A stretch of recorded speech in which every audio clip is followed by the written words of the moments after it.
So, hello everyone, we are here again with the Macbeth series. Now we are on scene 5, act 1.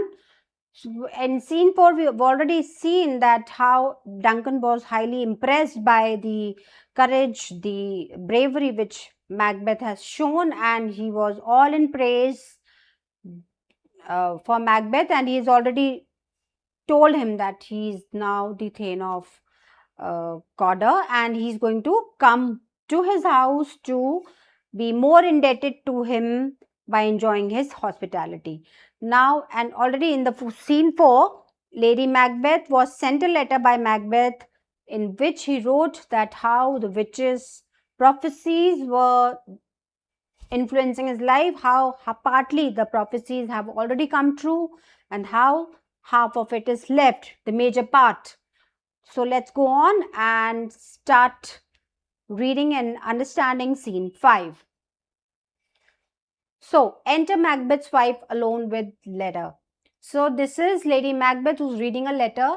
They met me in this day of success, and I've learned by the perfect report that they have more in them than mortal knowledge. When I burned in desire to question them further, they made themselves air into which they vanished. So here this Macbeth is saying that he met witches. Now what is here? They is the witches. He met the witches. They met me in the day of success means I met 3 witches on the day of victory, when we succeeded, when I defeated the opponent army in war. And I've learned by the perfect report they have more. That is, he's saying in these lines that I'm sure that they had more than this worldly knowledge. That is, they had far, they had lot of knowledge which was not of this world. That is, they had that supernatural powers or supernatural knowledge in them. When I burned in desire to question, now he says that when I was, I was about to ask few more questions to them, they vanished in air. That is, they disappeared. Whilst I stood wrapped in the wonder of it, came missives from the king. So he says that when I was just awestruck, I was just kind of,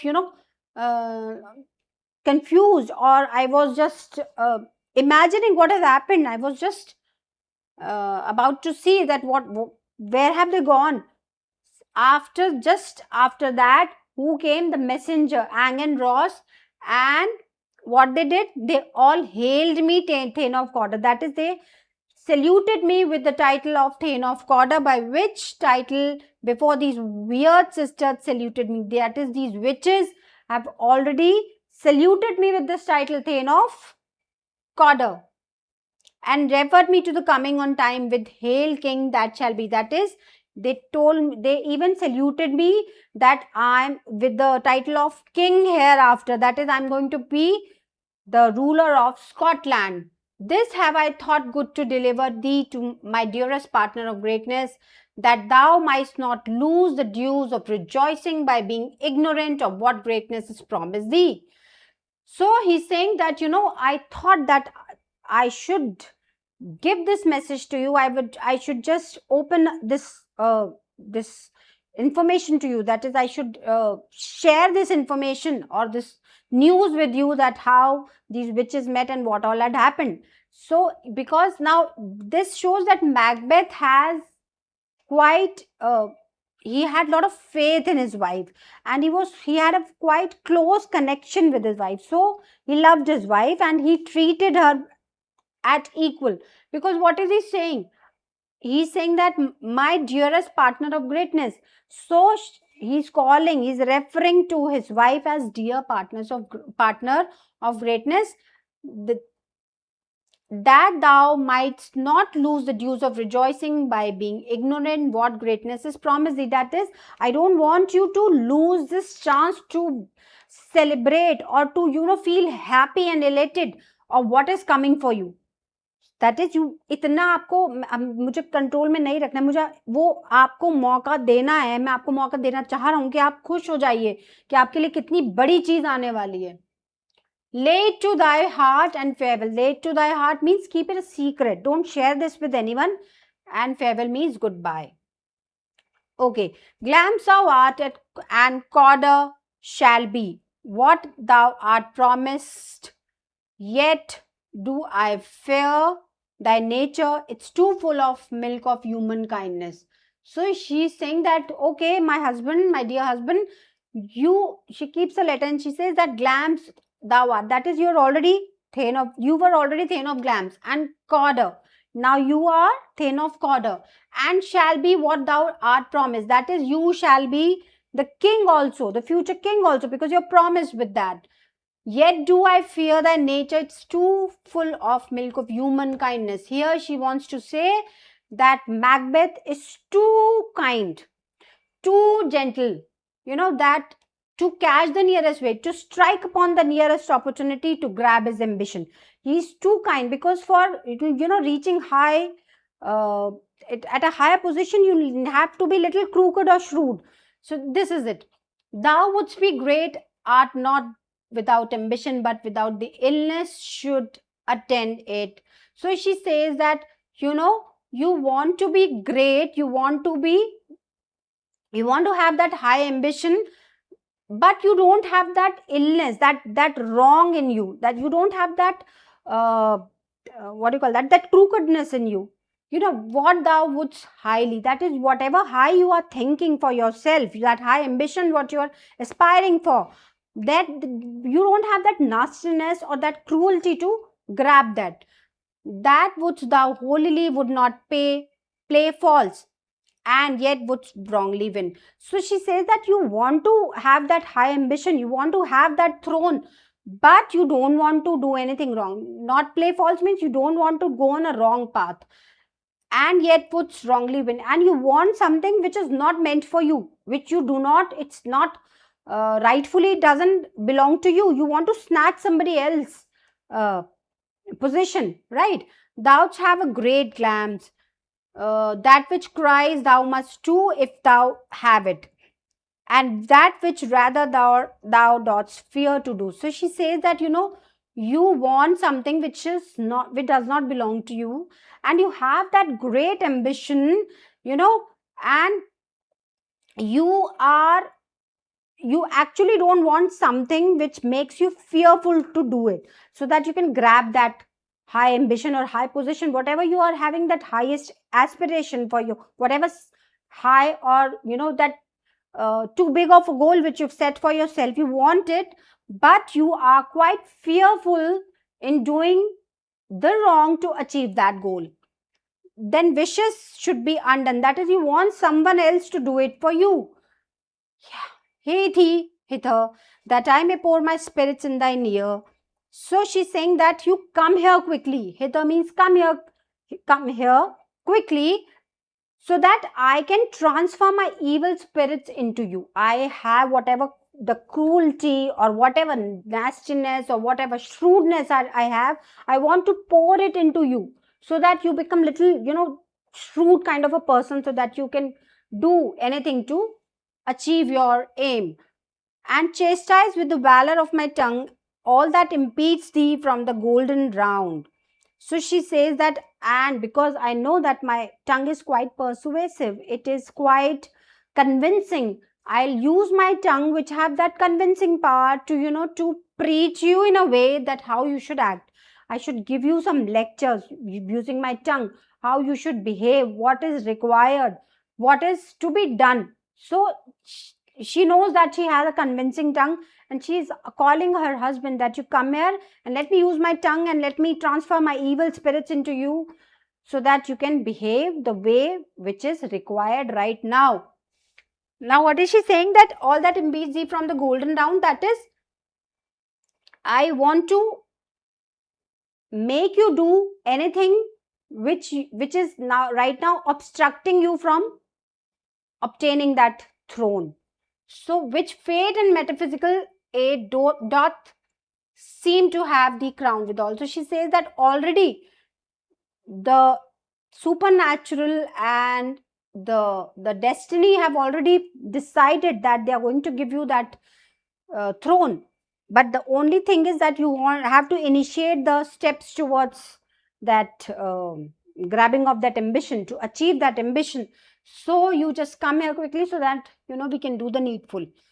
Now comes messenger enters, and what is your tidings, she's asking. That is, why have you come here? Messenger is saying the king comes here tonight. So she says that, why have you come here? Messenger is telling her that King Duncan is to come to her place that night. Thou art mad to say it is not thy master with him, who wert so would have informed for preparation. So she's saying that, are you crazy? If he was here, the is not your master. That is Macbeth not with the king? Because had he been with him, then he would have informed me, so that I can do on with the preparation, go on with the preparation. Messenger, so please you, it is true. Athene is coming. One of my fellows had the speed of him, who, almost dead for breath, had scarcely more that would make up his message. So he's saying, the servant is saying, yes, yes, ma'am. Macbeth is also coming, and one of my fellow servant who was running quite fast, who almost died because he was short of breath, as if he was living only to give this message that Macbeth is coming. Lady Macbeth, give him tending. That is, he brings great news. So Lady Macbeth is saying, since he has got great news that Macbeth is coming after winning the war, just treat him well. Uski khatirdari karo. Okay, messenger exits. The raven himself is hoarse that croaks the fatal entrance of Duncan. Now here, this Lady Macbeth is talking about the servant, the messenger who has come with the news, and she's telling him, it's a soliloquy, So she's saying that this is a raven, a crow. This is supposed to be a harbinger of a bad news, a bad omen. So she says that this is a raven for Duncan, because it's going. They both husband and wife are now planning to eliminate Duncan, to murder Duncan. So it's a raven for Duncan. Under my battlements come you spirits that tend on mortal thoughts, unsex me here, and fill me from the crown to the toe top full of direst cruelty. So she's invoking the spirits, the evil spirits here, the cruel spirits, and she's saying that you please come and unsex me, means you make me unwomanly. Unwomanly in the sense, because women are supposed to be having that motherly instinct, that motherly nature, that caring. They are supposed to be caring, loving, gentle. So all these qualities are referred to as womanly qualities. So she's saying that you unsex me, that is, you make me unwomanly. I should not be quite, that caring and nurturing kind of nature. I don't want that now.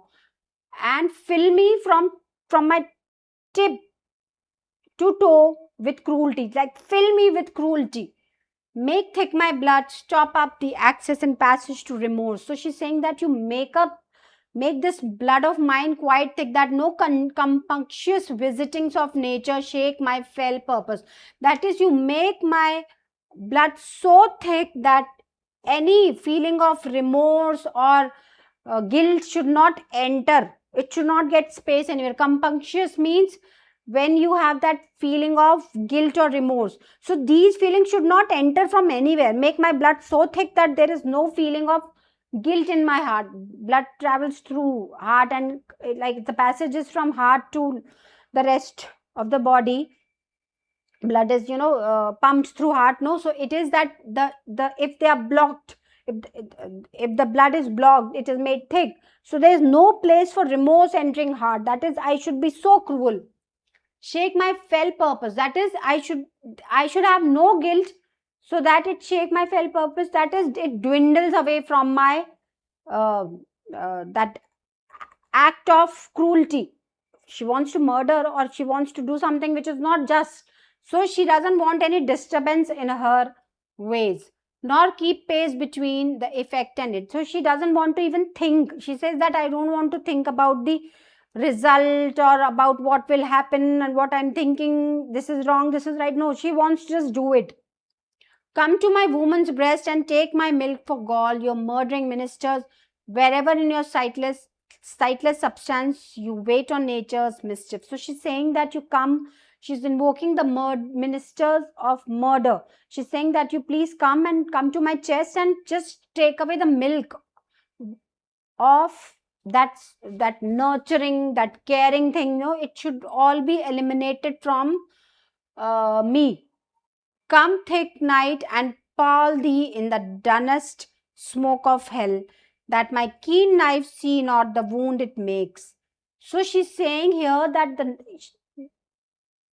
yes, she's wishing that the night should be so thick that even the knife which is murdering, or which is casting a wound into somebody's body, the knife is not able to see the wound which it is making, right?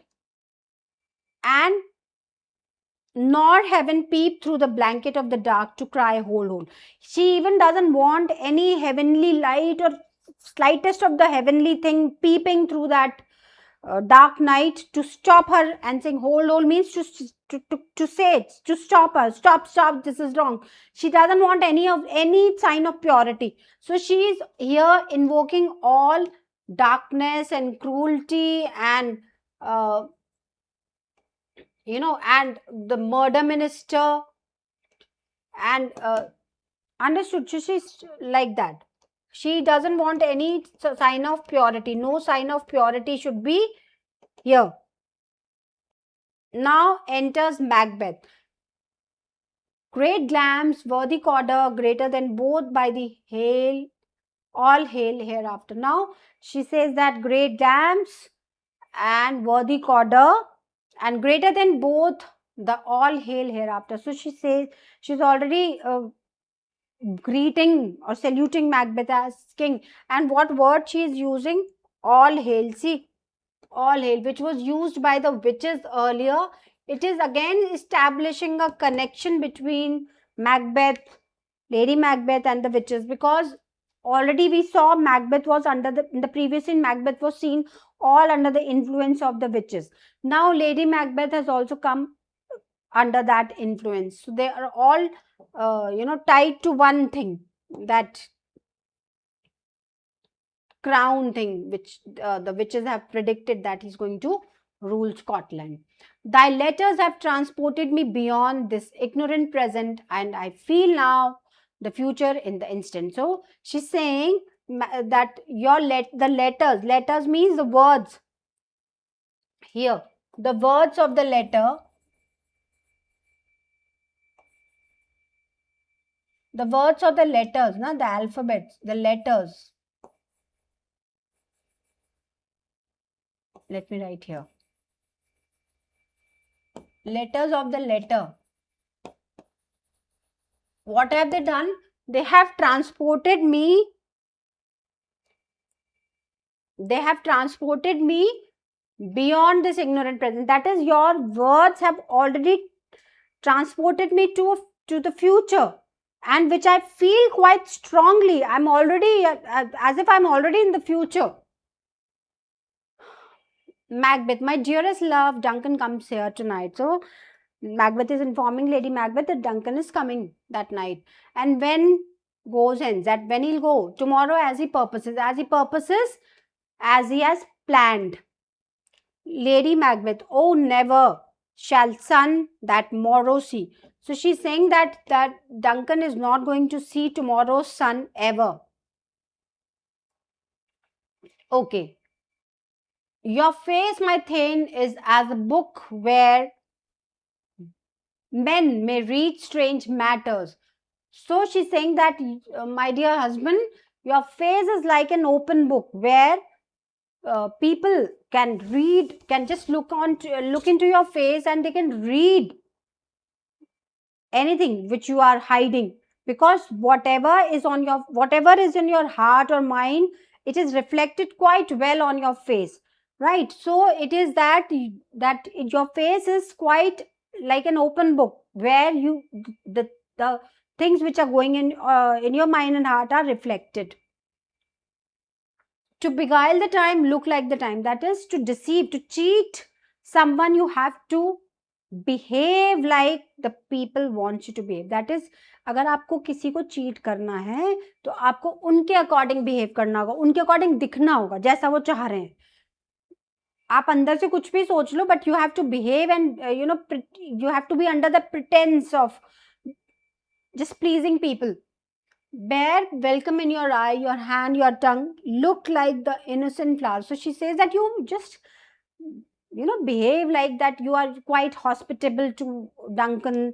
You behave like you are quite loving to him. And your hand, your tongue, even all your body language, it should be all in love and care and hospitality. What you want to show to Duncan, it should all be reflecting to all your body language, your words, everything should be in proper alignment. Look like the innocent flower, but be the serpent under it. That is, you behave that you are just quite innocent, away from malice.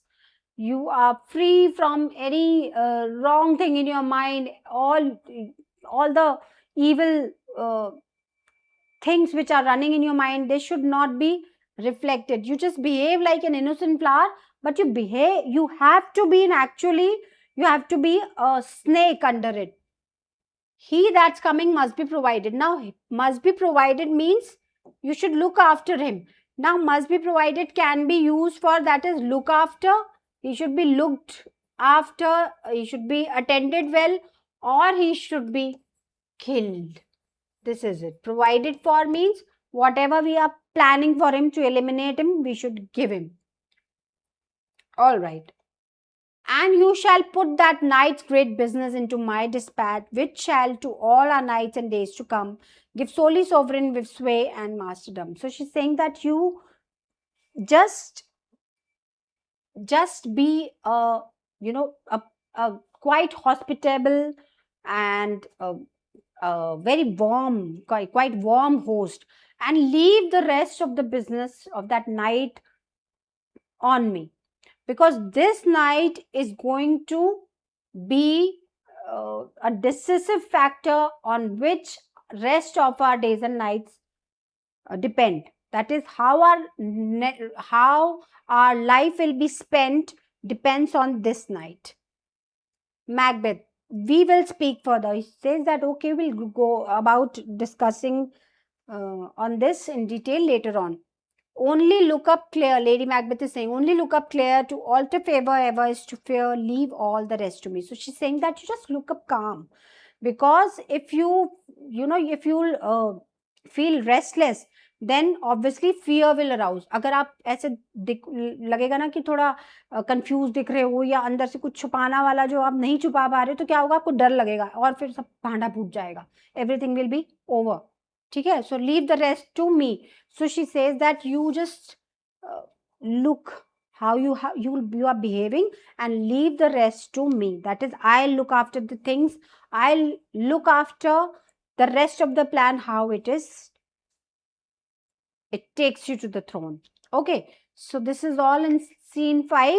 We met Lady Macbeth and we saw how her overambitions and her greed and her cruelty is displayed in this scene by her soliloquy, and obviously in the next scene we'll see how the things unfold further.